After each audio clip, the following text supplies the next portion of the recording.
দর্শক, এক 14 বছর কলেজ শিক্ষার্থীকে 80 বছরের এক বৃদ্ধ আওয়ামী লীগ নেতা জোর করে উঠিয়ে নিয়ে টানা 14 দিন ধরে তাকে দর্শন করছে। অবশেষে সেই ভুক্তভোগী কোনো জায়গায় বিচার পাচ্ছে না। তিনি যে বক্তব্য দিয়েছেন সাংবাদিকের সামনে, সেই বক্তব্যটি আপনারা শুনলে অবাক হয়ে যাবেন। কে এই আওয়ামী লীগ নেতা আমরা এই ভিডিওতে দেখবো।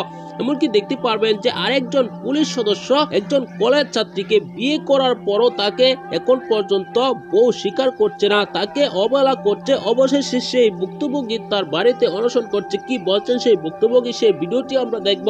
খুবই গুরুত্বপূর্ণ একটি ভিডিও, তাই ভিডিওটি না টেনে পুরো ভিডিওটি দেখবেন। চ্যানেলে নতুন হলে সাবস্ক্রাইব করে রাখবেন পরবর্তী আপডেট পাওয়ার জন্য। ভিডিওতে একটি লাইক দিয়ে দেখতে। তার বয়স হয়েছে 70 বছর, তারপরেও তিনি একজন কিশোরীকে উঠিয়ে নিয়ে গিয়েছেন। 14 বছর এই কিশোরীকে উঠিয়ে নেওয়ার পর অবশেষে তাকে দর্শন করতে শুরু করে দিয়েছে। টানা 14 দিন যাবত ধরে তাকে দর্শন করছে। কোনো জায়গায় গিয়ে এই ভুক্তভোগী বিচার পাচ্ছে না। অবশেষে তিনি লাইভে এসে সাংবাদিকের সামনে সকল মুখোশ উন্মোচন করে দিয়েছেন। তিনি বলেছেন তাকে কলেজ থেকে উঠিয়ে নিয়ে গিয়েছেন। উঠিয়ে নেওয়ার পর একজন আইনজীবীর কাছে নেওয়া হয়। সে আইনজীবীর কাছ থেকে মিথ্যা সই নিয়ে তাকে নাকি বিয়ে করা হয়। তিনি এই বিয়েতে কোনোভাবেই রাজি ছিল না। অবশেষে তার ফ্যামিলির লোকেরাও বলছে যে এই বিয়ে আমরা কিছুতেই মানি না, কেননা আমরা তো তাকে বিয়েই দেইনি সেখানে।